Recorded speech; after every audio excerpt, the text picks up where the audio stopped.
सो यार कैसे हो आप लोग। फिर से स्वागत है आपका एक और कमाल के वीडियो में जिसमें मैं एरो सीजन 1 एपिसोड 15 की कहानी से आपको रूबरू कराऊंगा। फ्रेंड्स, इसके पहले के सारे एपिसोड को मैंने बहुत ही उम्दा तरीके से अपने चैनल पर ऑलरेडी एक्सप्लेन कर रखा है, जिसका लिंक आपको डिस्क्रिप्शन आई बटन या फिर इस वीडियो के एंड स्क्रीन में मिल जाएगा। मेरी आपसे रिक्वेस्ट है कि आप इस वीडियो को देखने के बाद बाकी की सारी वीडियोस को भी देख लेना, ताकि आपको इस सीरीज से जुड़ी सारी कहानियां अच्छे से क्लियर हो सके। सो यार, अब ज्यादा देर न करते हुए हम लोग आगे बढ़ते हैं।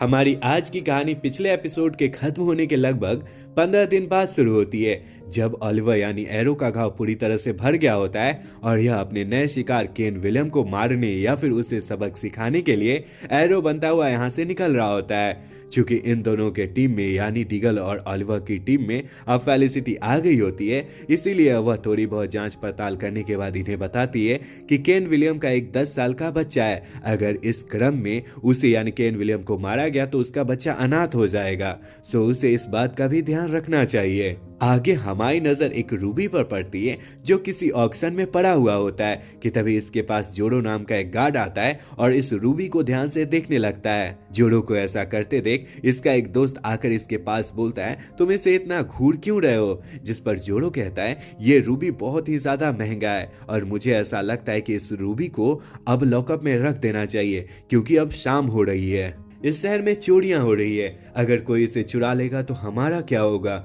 जोड़ो की बात सुनकर इसका दोस्त रूबी को लॉकअप में रखने के लिए तैयार हो जाता है और फिर जोड़ो के साथ अपने फिंगरप्रिंट से इस रूबी के क्यूब को खोल देता है। इसी मौके का फायदा उठाता हुआ जोड़ो यहाँ मौजूद रूबी को उठा लेता है और फिर डोगर नाम के इस इंसान के पास पहुंचता है। आगे जोड़ो रूबी डोगर को देता हुआ कहता है, मैंने तुम्हारा काम कर दिया, क्या तुम इस अजीब सी चीज को मेरी गर्दन से निकाल सकते हो? यहाँ पर डोगर मुस्कुराता हुआ कहता है, तुमने मेरा काम कर दिया, मैं तुम्हें मारूंगा नहीं बल्कि तुम्हें बेहोश करके छोड़ूंगा। इतना कहने के बाद डोगर अपने पास पड़े हुए लाइटनिंग स्टिक से इसे बेहोश करता हुआ रूबी लेकर यहाँ से फरार हो जाता है। आगे हम लोग फेलिसिटी, डीगल और ऑलिवर को एक साथ देख पाते हैं। यहाँ पर ऑलिवर खुद को वार्म अप कर रहा होता है और इसी के साथ हमारी कहानी फ्लैशबैक में चली जाती है, जो ठीक वहीं से शुरू होती है जहाँ पर हमारे पिछले एपिसोड का फ्लैशबैक खत्म हुआ था। पिछले एपिसोड में गोली लगने की वजह से स्लेड विल्सन की तबीयत बहुत ज्यादा खराब होने लगती है और वह दर्द से कराहने लगता है। स्लेड के साथ ऐसा कुछ होते देख ऑलिवर को बहुत ज्यादा बुरा लगता है और वह इससे कहता है, याहू फेई अलग अलग तरह की जड़ी बूटियों को यूज करता था।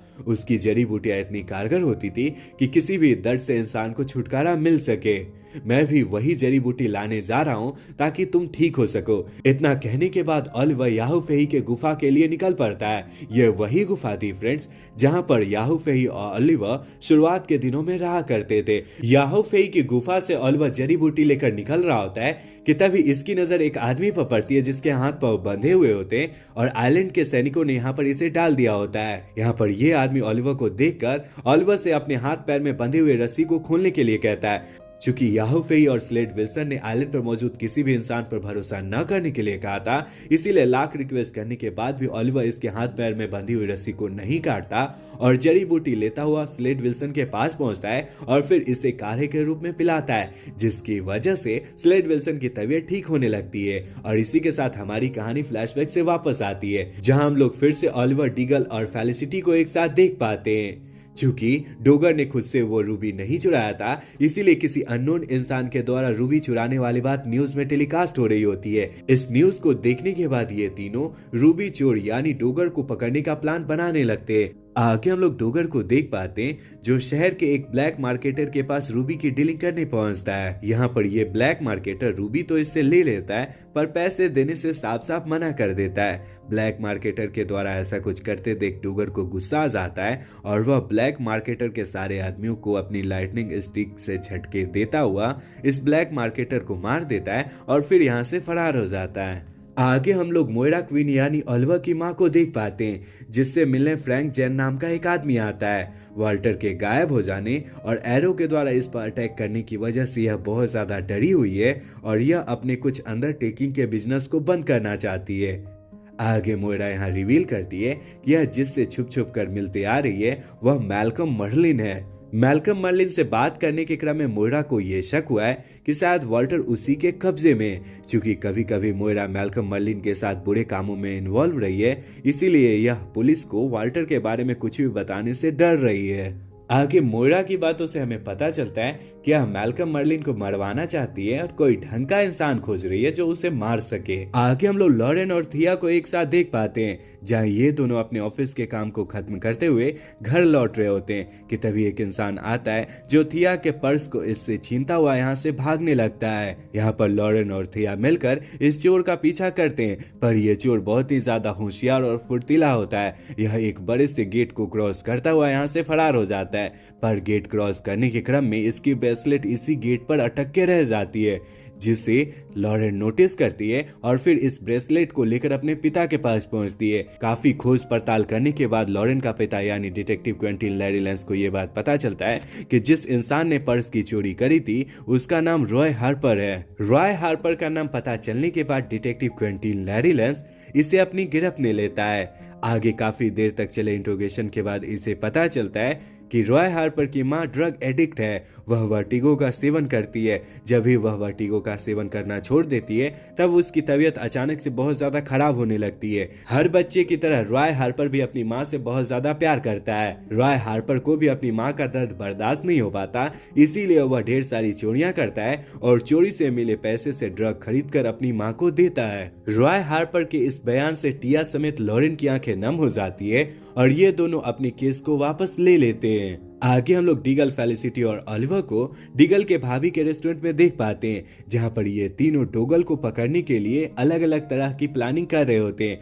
आगे फेलिसिटी कहती है पुलिस वालों को चोर के बारे में ज्यादा से ज्यादा इंफॉर्मेशन होती है और सबसे पहले उन्हीं को चोर के बारे में पता चलता है। अगर किसी तरह से कोई भी इंसान हमारे कांटेक्ट में आ जाएगा जो पुलिस वाला हो तो हमारे लिए डोगर को पकड़ना आसान हो जाएगा। फेलिसिटी की बात सुनने के बाद ऑलिवर को याद आता है इसकी फ्रेंड डिटेक्टिव हॉल तो पुलिस में ही है, जिसके साथ इसके काफी अच्छे संबंध है। आगे ऑलिवर फेलिसिटी की बातों को फॉलो करते हुए डिटेक्टिव हॉल के पास पहुंचता है और डिटेक्टिव हॉल को बातों में उलझाते हुए इसे डेट के लिए पूछता है और फिर मौका पाकर डिटेक्टिव हॉल के फोन में एक माइक्रो चिप को इंसर्ट कर देता है। डिटेक्टिव हॉल भी ऑलिवर को मना नहीं कर पाती और ऑलिवर के साथ शाम में डेट पर चलने यानी इसके साथ डिनर करने के लिए रेडी हो जाती है। फ्रेंड्स, अब कहानी आती है तकरीबन 4 घंटे बाद, जहां ऑलिवर सूट बूट पहनकर डिटेक्टिव हॉल से मिलता है और इससे कुछ बात करता है। ये दोनों बात करते हुए खाना खा रहे होते हैं कि तभी डिटेक्टिव हॉल के पास कॉल आता है, जिससे इसे पता चलता है कि डोगर को किसी खास स्थान पर देखा गया है। चूंकि डोगर ने शहर में बहुत बड़ी बड़ी चोरियां करी थी, इसीलिए डिटेक्टिव हॉल अपने काम को प्रायोरिटी देते हुए ऑलिवर से माफी मांगती है और फिर यहाँ से चली जाती है। इसी क्रम में हम लोग फेलिसिटी को देख पाते हैं, जो ऑलिवर के द्वारा कर्मात करने की वजह से डिटेक्टिव हॉल की सारी बातें सुन रही होती है, जहां से फेलिसिटी को डोगल की नई लोकेशन के बारे में पता चलता है। अगले क्षण हम लोग डोगल को देख पाते हैं जो अपने चुराए गए रूबीज को बेचने के लिए किसी दूसरे ब्लैक मार्केटर के पास आया हुआ होता है। यहाँ पर यह ब्लैक मार्केटर से बात कर रहा होता है कि तभी पीछे से डिटेक्टिव हॉल अपने आदमियों के साथ आ जाती है और इन सारे लोगों पर हमला करने लगती है। इसी क्रम में यहाँ पर ऑलिवर भी एरो बनकर आ जाता है और डोगर को पकड़ने की कोशिश करता है। एक तरफ से एरो और दूसरी तरफ से डिटेक्टिव हॉल यानी पुलिस वालों को आता हुआ देखकर डोगर अपना दिमाग लगाता है और अपने पट्टे को दूर फेंकता हुआ रिमोट कंट्रोल से उसे ब्लास्ट कर देता है, जिस वजह से यहाँ की सारी चीजें लगभग तितर बितर हो जाती है और इसी मौके का फायदा उठाता हुआ डोगर यहाँ से फरार हो जाता है। पहली बार नाकामयाबी हाथ लगने के बाद एरो गुस्साता हुआ अपने दोनों दोस्तों के पास पहुंचता है और सारी बात बताता है। काफी देर तक खोज पड़ताल करने के बाद फेलिसिटी इसे बताती है कि डोगर उन सारी चीजों की चोरी करता है जो यूनिक होती है। अगर इस शहर में कोई यूनिक चीज होगी तो उसे डोगर जरूर चोरी करेगा। फेलिसिटी की बात सुनने के बाद ऑलिवर शहर में मौजूद सबसे महंगी ज्वेलरी खरीदता है और फिर उसे एनजीओ को दे देता है। सबसे महंगी ज्वेलरी पाकर एनजीओ वाले काफी खुश होते हैं और शहर में एक बड़ी पार्टी रखते हैं, जिसमें फेलिसिटी, डीगल और ऑलिवर को भी बुलाया जाता है। इसी पार्टी में हमारी नजर डोगल पर पड़ती है, जो सबको बिजी देखता हुआ चुपके से इस ज्वेलरी को चुरा लेता है और यहाँ से भागने की कोशिश करता है कि तभी फेलिसिटी के फोन में अलार्म बजने लगता है। जब फेलिसिटी अपने फोन को चेक करती है तब इसे ज्वेलरी के अपनी जगह पर न होने वाली बात पता चलती है। दरअसल फ्रेंड्स, फेलिसिटी ने इस ज्वेलरी में एक छोटा सा माइक्रोचिप इंसर्ट कर रखा होता है और जब भी कोई इंसान इस ज्वेलरी को कहीं भी हटाएगा या फिर टच करेगा तब इसे वो बातें पता चल जाएगी कि ज्वेलरी अभी कहाँ है। अपने फोन में मिल रहे सिग्नल को फॉलो करते हुए फेलिसिटी आखिरकार डोगर के पास पहुंच जाती है जो ज्वेलरी को लेकर यहाँ से जा रहा होता है। अपने सामने फेलिसिटी को देखकर डोगर फुर्ती दिखाते हुए इसके गर्दन में बम वाला पट्टा फंसा देता है और कहता है, अगर तुम चिल्लाओगी या फिर मुझे यहाँ से जाने नहीं दोगी तो मैं स्विच दबा दूंगा और तुम्हारी जान चुटकियों में उड़ जाएगी। फेलिसिटी डोगर के धमकी से डरती हुई डिगल और ओलिवर के पास पहुंचती है जहाँ वह सारी बात बताती है। सारी बात सुनने के बाद ओलिवर एरो बनता हुआ डोगर के पीछे लग जाता है। वहीं दूसरी तरफ डिगल फेलिसिटी की गर्दन से पट्टा निकालने की कोशिश करने लगता है। ज्वेलरी में माइक्रोचिप लगे होने की वजह से ज्वेलरी की लाइव लोकेशन फेलिसिटी को पता चल रही होती है जो अभी डोगर के पास होता है। आगे फेलिसिटी ज्वेलरी की लाइव लोकेशन एरो को बताती है और फिर एरो फेलिसिटी की बातों को फॉलो करता हुआ डोगर के पास पहुंचकर इसे कूटना शुरू करता है। खुद को कमजोर पाता देख डोगर अपने पास पड़े हुए रिमोट को दिखाता हुआ कहता है, तुम्हारी फेलिसिटी के गले में जो भी पट्टा पड़ा हुआ है उसका ये रिमोट है। अगर मैं इस रिमोट के बटन को दबा दूंगा तो तुम्हारी फेलिसिटी स्वाहा हो जाएगी। डोगर की बात सुनकर एरो मुस्कुराता है और फिर डोगर के हाथ पर अपनी एक नाइफ से वार करता है जिससे डोगर की वो नस कट जाती है जिससे सारी उंगलियां कंट्रोल होती थी। नस कट जाने की वजह से डोगर चाहकर भी रिमोट के बटन को दबा नहीं पा रहा होता है और इसी मौके का फायदा उठाते हुए यहाँ पर ओलिवर आ जाता है और फिर से इसे कूटना शुरू करता है। इसी क्रम में हम लोग डिगल और फेलिसिटी को देख पाते हैं जहाँ पर डिगल ढेर सारी मेहनत करने के बाद फेलिसिटी के गले से ये पट्टा निकाल देता है। आगे हम लोग ओलिवर की माँ मोइरा को देख पाते हैं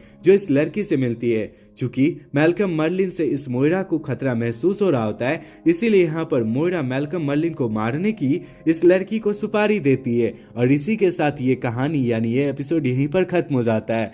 फ्रेंड्स, इसके आगे की कहानी अगले एपिसोड में दिखाई गई है जिसकी कहानी काफी इंटरेस्टिंग है। सो यार, अगर आप आगे के वीडियो को देखना चाहते हो तो कमेंट में नेक्स्ट टाइप कर देना। मैं कल इसके अगले एपिसोड को लाने की कोशिश करूंगा। सो यार, ये वीडियो यहीं तक था। पूरा वीडियो देखने के लिए ढेर सारा धन्यवाद।